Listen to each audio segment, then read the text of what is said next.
Welcome, lonely Christmas barflies, to Geek Salad's Retro Movie Reviews from the Geek Salad Podcast. I'm Andy. And I'm Mike. And we are back after taking a week off so I could get through my tech week of Man La Mancha. We are back to cover more Best Picture winners from the ascending decades. So, we've covered the 40s or 30s, we've covered the 40s, we've covered the 50s. Now we are into the 1960s with the winner of the 1960 Best Picture Award, Billy Wilder's The Apartment. Yeah. Question. Okay. Is Billy Wilder Jewish? I believe he is. Austrian. 'Cause it just seemed like there was a whole lot of Jewish characters in this one. And yeah, well, you know what the thing is? I feel like this movie does a really good job of encapsulating the type of, middle of the road apartment dynamic that we see. We would see this a lot in the 1960s. Yeah. In terms of the types of characters that were there. It's New York City, so it's a melting pot. Anyway, so I give them a lot of credit that, that there is a very heavy Jewish element in this. The doctor and his wife, his wife is great because this is a hallmark of like the Mel Brooks characters of the 1960s as well. Oh yeah. Like the woman on the stoop with the Boyds. So it's all because of Meshuggah. He's up there all day with his filthy, stinking Boyds. So, all in all, I think this movie is an interesting. First of all, it's a very interesting look at take on a Best Picture winner because a little bit we'll go over what it was up against, what it beat, other awards that it was up against that it lost to. This is the first movie where the producer, the director, and the writer are all the same person, and they all won. Yeah. So Billy Wilder won 3 Oscars on the night for writing, directing, and producing this movie, and it very much feels like a Billy Wilder film. Billy Wilder had done Some Like It Hot, and there's a lot of elements in Some Like It Hot that come into this, including the last line of the movie. I mean, you've seen Something Like It Hot, right? No. Actually, I think this might be the only Billy Wilder movie I've ever seen. All right. So, I'm just looking full through his filmography here. Some Like It Hot is actually a better movie than this. It's a funnier comedy than this. It was the year before. It was the year before. But the way there's one of the most famous lines in movie history comes from the very end of the movie. And Shut up and deal? Huh? Shut up and deal? Well, no, that's from The Apartment. But a year before, it was, but I'm a man. And then Joey Brown's like, it's perfect. Yep. It's the same setup. I've seen that clip. Clip. Come in love with you. Shut up and deal. It's the same thing. I've seen that clip. Actually, I saw it at the Great Movie Ride. Oh yeah. It is a very popular clip. It's a wonderful movie. And I commend them on keeping it black and white because apparently Jack Lemmon and Tony Curtis look like ghouls with the makeup on. It was like, nope, this is black and white. And I think when we were talking last year, weren't you saying that this was the very last black and white Best Picture winner? Up until 2011's The Artist. Oh, right, yeah. It was up until. So, and that was more of an artistic choice than anything else. Schindler's List was not technically 100% in black and white. The majority of that 3-hour-plus movie is in black and white, but between the red coat and the beginning and the end of the movie where the family is sitting for Shiva, and where they put the stones on Oscar Schindler's grave, those are in color, but everything else is shot in black and white. And then The Artist was the last film to be was in black and white and almost 100% silent, because it's a throwback to that era and the kind of movies that in that period of the 2000s was just, it's a love letter to Hollywood. So it's have that Oscar heft. But this movie is a curious movie when you're watching it, thinking about some of the movies that we've watched already and thinking about other Best Picture movies we've watched in the past. This doesn't feel like a Best Picture winner. It doesn't have that gravitas, that heft, that self-importantness about it. It kind of gives me a kind of sort of feels to It Happened One Night, because that's the same thing. It does not feel like a Best Picture winner. Right. Well, the thing with It Happened One Night, first off, because it came so early, in the time of the Academy Awards, there really wasn't the Oscar baity movie yet. Right. By this point, look at the movies that came out between It Happened One Night and The Apartment. You've got things like, you've got Gone with the Wind, you've got Bridge on the River Kwai. You've got these gigantic, epic movies that were winning Best Picture, a lot of war movies and all that. And this movie, I feel, may have won because it's very refreshing. It's set in modern times. It's set late 50s, early 60s. Jack Lemmon's Baxter is very, very identifiable. Yeah, and I even texted you while I was watching. It's like, this is a very sad, pathetic little man. It is, but at the same time, I mean, I see a lot of, and anybody who gives their all into a job and will do anything to move up, but is constantly being passed over for it, that is such an identifiable trait. Even today, it's an identifiable trait. Now, obviously, none of us have had to, give our keys for, to turn our apartment into a shag palace. Yeah. For all the executives. Even when you're sick and you have to stay out in the rain because they're hanging out in there. Yeah, they won't go away, and you end up having to sleep on a park bench. Yeah, he goes above and beyond. He does, and because it's Jack Lemmon, he doesn't feel so pathetic. Jack Lemmon works on so many different levels. In terms of this is his partnership with Billy Wilder is a thing of beauty to watch, because Billy Wilder really knows how to use him for the comedic stuff, for the everyman stuff, and to give him enough, like, to make him just pathetic enough, but just sympathetic enough that you don't hate the character. But if you want to see Jack Lemmon at his absolute most pathetic, go watch Glengarry Glen Ross.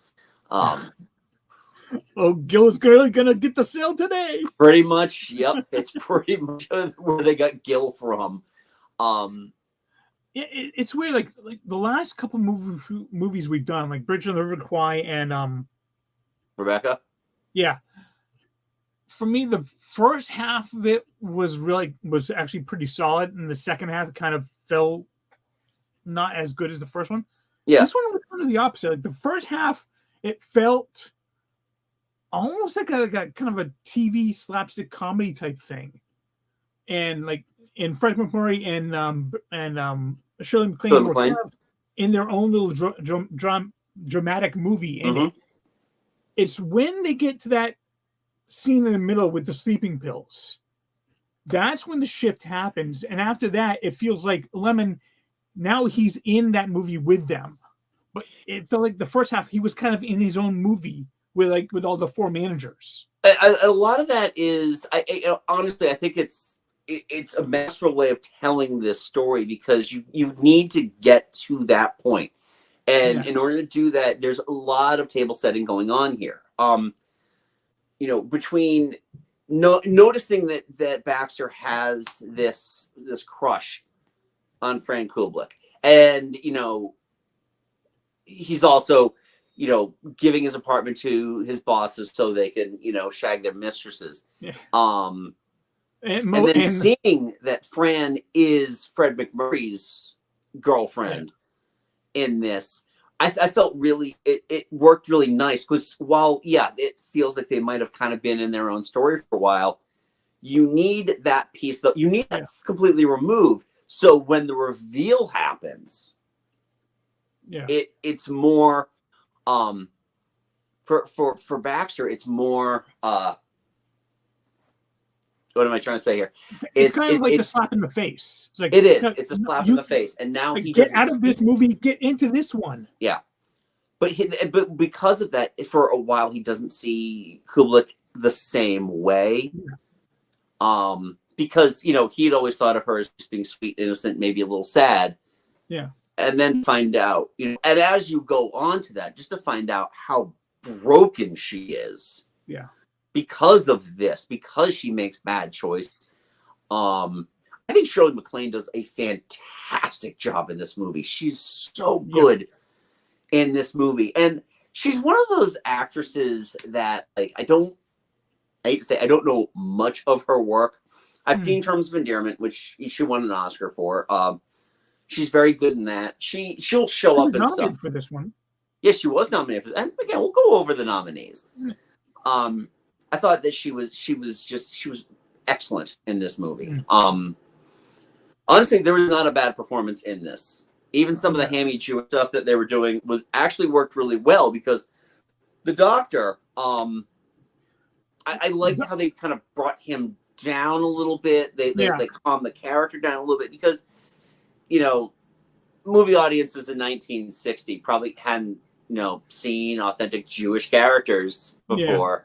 Yeah, and when you first saw him, he was like, you got, he's just, the typical, like, almost Jewish grandfather type thing. Yeah, exactly, with the crazy hair and the, Yeah, again, that sleeping pill scene, that is really the crux of the movie. That's the one that kind of forces the entire movie to shift into becoming what it is. And I agree, actually, you do need that kind of comedy element in the beginning to lead up to that. But if that scene doesn't work, and if that scene doesn't happen, this whole movie falls apart.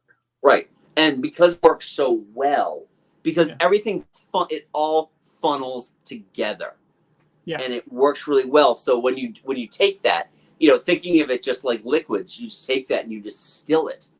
So by the end, character decisions make sense. It works really, really well. And it was crazy to me too, and you mentioned this when you were asking me about this, is that we always associate Fred McMurray with being, like the affable, 1950s Disney dad. Yeah. And to watch him just be an absolute cur in this. Before this movie, I'd only seen him in The Shaggy Dog, The Absent-Minded Professor, and I'd seen clips of The Happiest Millionaire. Okay. And no doubt you've probably seen some My Three Sons, clips of My Three Sons or whatever. Yeah. And I'd seen Mike Nelson play a version of him in MST3K. But he's fantastic in this, because again, it's just one of those things that he does based on those roles. I feel like you get comfortable with him. He's this warm, pipe smoking presence. And then he just is such a right bastard, because he's never in the wrong, and he's going to buy his way out of stuff. And it feels like between that, giving Baxter the head office, like the top office and everything he's ever wanted, because of how he handled the Kubelik situation, based on his own merits, because he still needs the apartment. Yeah. He's given to him because he needs the apartment. Yeah, and that's the thing, is like, the four managers, they were just kind of goofy, but they weren't ever kind of a threatening presence. No, they weren't. He wasn't. He was in no danger of anything other than them maybe putting in a bad word if he didn't, let them use the place. Yeah, when like Sheldrake, like that scene when all four managers are in there talking to Baxter in his new office, and they're all kind of like ribbing him and all of it. As soon as Sheldrake walks in, everything like, oh, okay, this guy is, if he wants to, he could kick any of us out and we're done. Right. There was never that sort of threat from any of them. It was him. He was the villain. Right. And also the thing is with Sheldrake too is that Sheldrake, like the other guys, the other floor managers were very open about their infidelities. Yeah. Sheldrake is not. No. And it really, that works so well. Now, here's a funny thing I read in the trivia. So apparently, Fred McMurray was notoriously cheap. Oh. So in that scene towards the end where he's getting his shoe shined, he's supposed to flip the shoe shine boy like a quarter. He's like, why would I do that? Doesn't he give him like a nickel or something? Yeah, he gives him a nickel. He flips him a nickel because he wouldn't give him. He was just like too cheap in a movie to give him a quarter. It works for Sheldrake though. It does, absolutely does work for Sheldrake. Now, the interesting thing too is that, we've talked about the characters, but the apartment itself is a character. It's the title character of this movie. It's very much this functional space where things happen, and you kind of, you're in it enough where you could probably walk through that apartment blindfolded. Over the course of that 2 hours, you get to know the lay of the land there. Yeah. And it's not even a particularly nice apartment. I'm just kind of surprised that they all just kind of gravitated towards it. But they gravitate because it's not a complete dump. Yeah. And it's easy to get Baxter out of there. Yeah. And that's really, that's all it needs. They don't care about being noisy because, Baxter will make it up an excuse for them. So it's, all in all, I mean, I genuinely enjoyed this movie a lot. I had never seen this prior to watching it, and I really enjoyed it. It was a treat in terms of like, especially when you think about like what comes up for Best Picture winners in the 1960s. It's a very simple, down to earth treat. Yeah. Compared to the other stuff of the decade. And I'm actually kind of surprised it clocks in at just a hair over 2 hours, and for essentially a comedy, that is really unheard of. Most comedies stick to 90, 100 minutes at most. Yeah. And I think the part of that is because there's a lot of character building. There's a lot of little pieces to it. And, the other thing, too, is that, and I'm going to go look up her name. Who? I got them all here. Who's the barfly? Oh, Hope Holiday, Mrs. Margie McDougal. Yeah. You needed that scene with her. You absolutely need that scene with her. And that takes up a decent 10 minutes of screen time because Baxter's got to give himself something. And this was what he was going to give himself until, he realized that Fran was in the apartment. And it's great too, because that type of like just barfly character it's a fun little thing because you're going to be getting into some serious stuff soon, especially because that she took the sleeping pills. Just seeing him like just drinking that while all the straw paper is coming flying at him, he's just completely missing it. Yeah.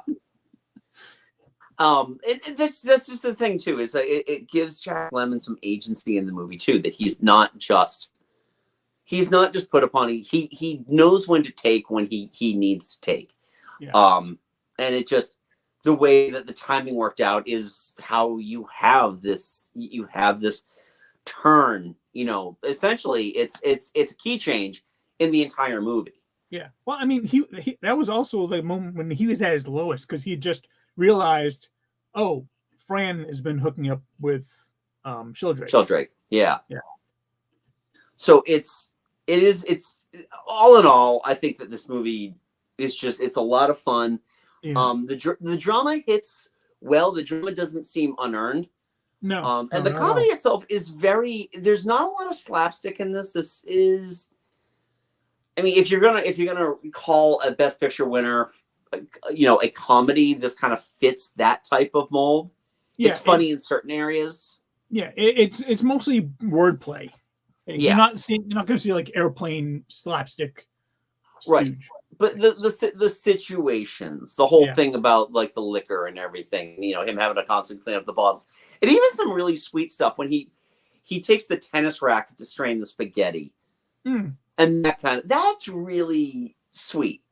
yeah.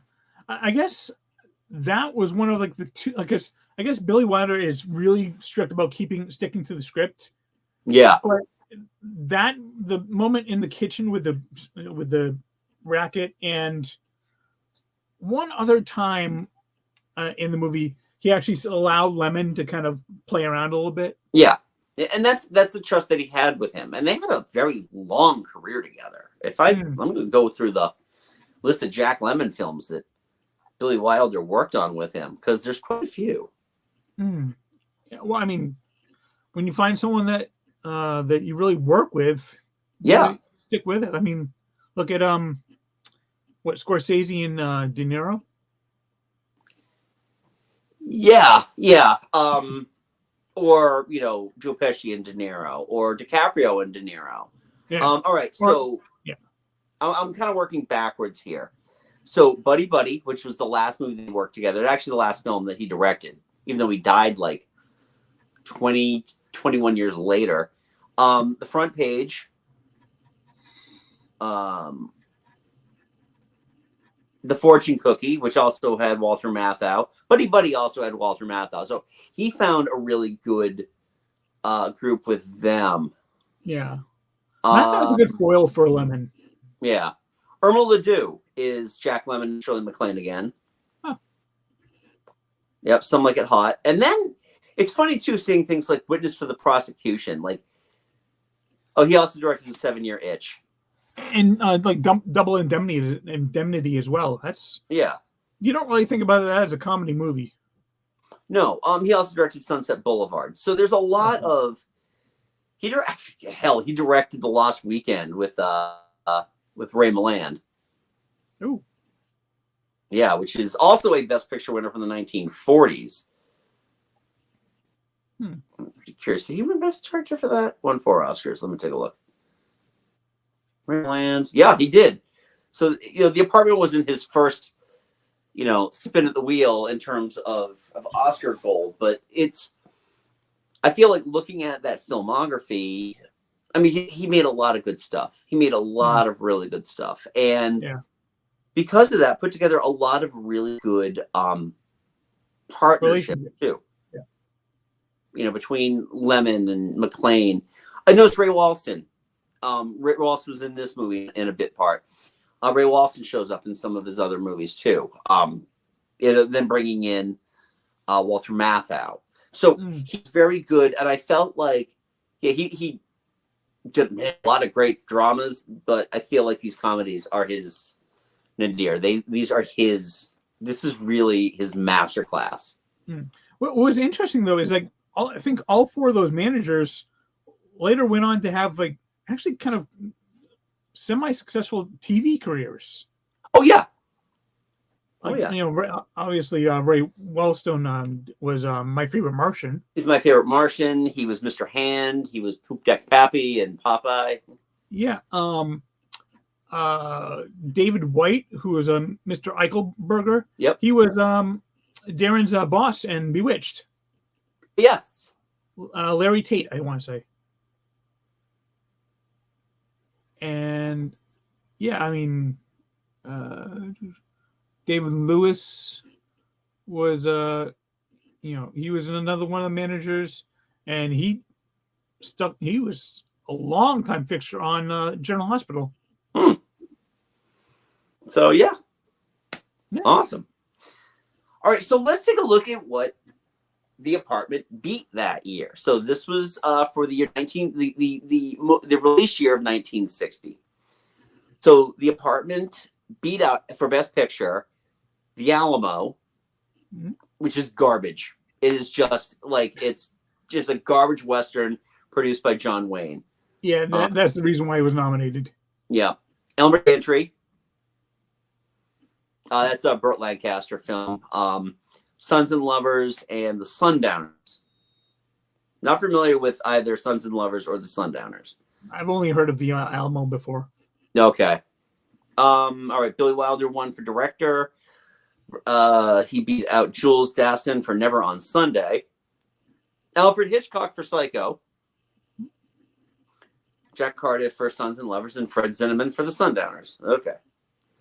Best Actor. All right. So Jack Lemmon was nominated for Best Actor in this, but he did lose to Burt Lancaster for Elmer Gantry. I mean, it's Burt Lancaster. It's Burt Lancaster. Yeah, and this is like the showiest that you can get Burt Lancaster. Yeah. He also beat out, so Burt Lancaster also beat out Trevor Howard for Sons and Lovers. Laurence Olivier in The Entertainer, and Spencer Tracy in Inherit the Wind. Huh. So Shirley MacLaine was all nominated, lost to Elizabeth Taylor in Butterfield 8. Elizabeth Taylor also beat out Greer Garson at Sunrise with Campobello, Deborah Carr and The Sundowners, and Melina McCory, Never on Sunday. What's that? Melanie McCory. Melina McCory. Okay. And actually, Jack Crucian was Dr. Dreyfus. He was nominated for Best Supporting Actor. Yes, and he lost to Peter Ustinov in Spartacus. I've heard of Spartacus. Huh? I've heard of Spartacus. I'm Spartacus. He also beat out Peter Falk in Murder Incorporated, Sal Mineo in Exodus, and Chill Willis in The Alamo as Beekeeper. Okay, and then supporting actress was Shirley Jones, Elmer Gantry, Glynis Johns, The Sundowners, Shirley Knight, the Top Stairs, Janet Leigh in Psycho, and Mary Urey in Sons and Lovers. And then finally, I'll do Billy Wilder's screenplay win here. He beat out The Angry Silence, The Facts of Life, Hiroshima, My Love, and Never on Sunday. So, yeah. It had the most nominations of the year. It had 10 nominations. Yeah.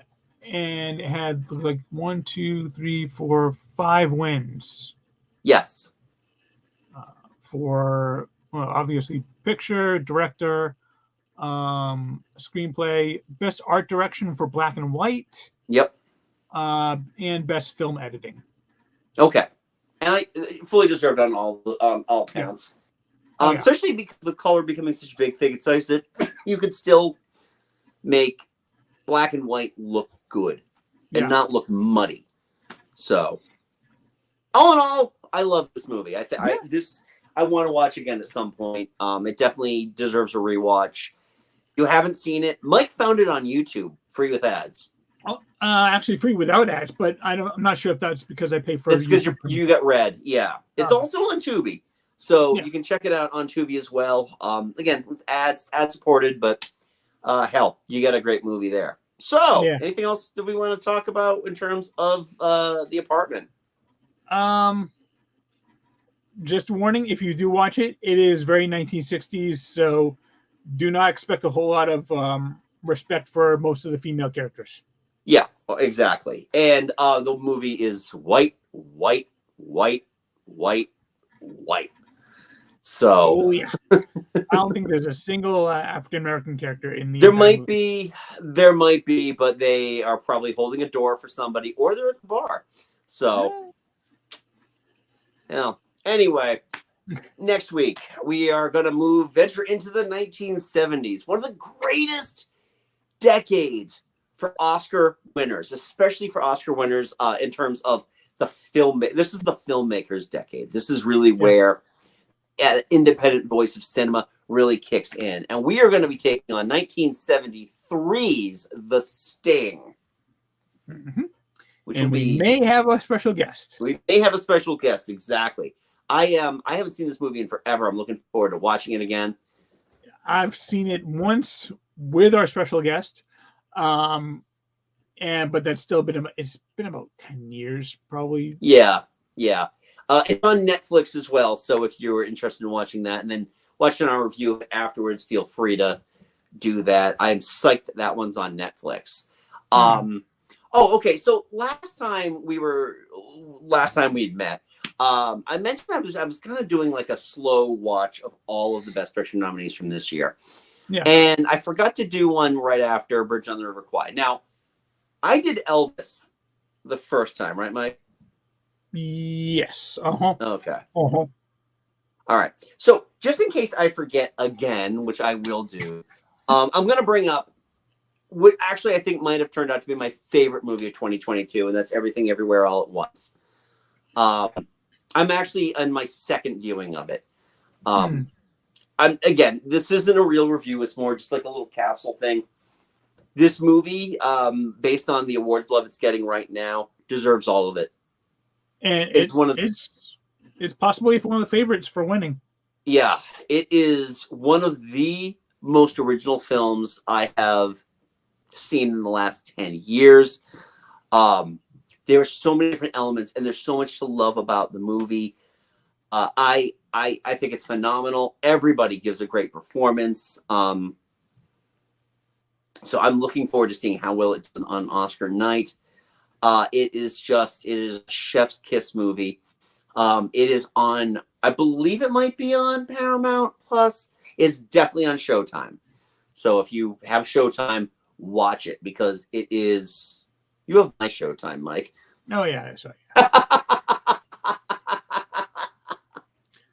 Sure. And if it wins, maybe we'll give it a review after the Oscars are done. I wouldn't mind rewatching it again. It's that kind of movie. It's that kind of movie that I said this last year about Paradise Alley or Nightmare Alley. If this movie had come out in the 90s when I was working at Suncoast, I wouldn't shut the fuck up about this movie. And I kind of feel that way too. Back then.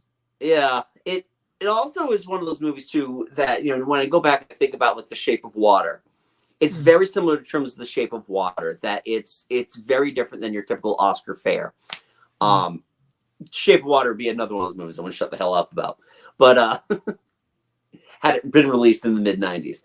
But yeah, I tell you, if you have not watched Everything Everywhere All at Once yet, please watch it. Michelle Yeoh is amazing in it. Ki Hai Kwan is. I mean, to be fair though, when is Michelle Yeoh not fantastic? Oh yeah, no, she's always amazing. She broke the cardinal rule: thou shalt not be cooler than Bond. And she was much cooler than Bond. Yeah, but she is just, to see her act as well as she does in this movie, it's just like, and I love Cate Blanchett. I will not be upset if either of them win. But yeah, Michelle Yeoh is just, she just brings the goods. This is a career high performance for her. So definitely check that out. So check it out. So anyway, back to The Apartment. I think that's all we really wanted to talk about with that. So we leave it in your capable hands now. Have you seen The Apartment? Did you like The Apartment? Based on what I listed out for the other movies it was nominated against, would you have picked another Best Picture winner for 1960? No. If you have, or if you get any thoughts, leave a polite comment below in the comments. If you are new to the channel, welcome. Please give us a subscribe, give us a thumbs up, and give us just all the nice things, because we do this every week, and mostly every week, and we want to make sure that we're giving you the best that we can, and we want to be visible to a lot of people. So please, boosting us with that thumbs up really helps our status in this, especially because those tags do nothing. They really don't do anything. And yeah, tell your friends about it. Also, Mike and I host a little podcast called Geek Salad. You can check that out wherever you get your podcast, Stitcher, Spotify, iTunes, Google Podcasts. We are everywhere, including here on YouTube. We have our audio launched to YouTube as well. So you're saying we're everywhere, everyone, everywhere. We are everything, everywhere, all at once. Thank you, because I could not remember what that title was. I know it's a tongue twister. But it's so we just launched last Friday. We launched part 1 of our Music of 1993 discussion. This Friday, you will get the second half, and I'm giving it to you in the morning, so you can listen to it on your commute. Get some music going. So yeah, so you can check out our favorite albums of the year 1993 on that one. And again, you can check that out wherever you get your podcast. You can also follow us on the socials. We are on Facebook at Geek Salad Podcast and at Geek Salad Radio on Twitter, Mastodon, and Hive. So I think I got it all. Yep. All right. So anyway, before I run out of breath and just pass out, go watch The Apartment. And until next time, I'm Andy. I'm Mike. Go forth and be nerdful. Talk to you later.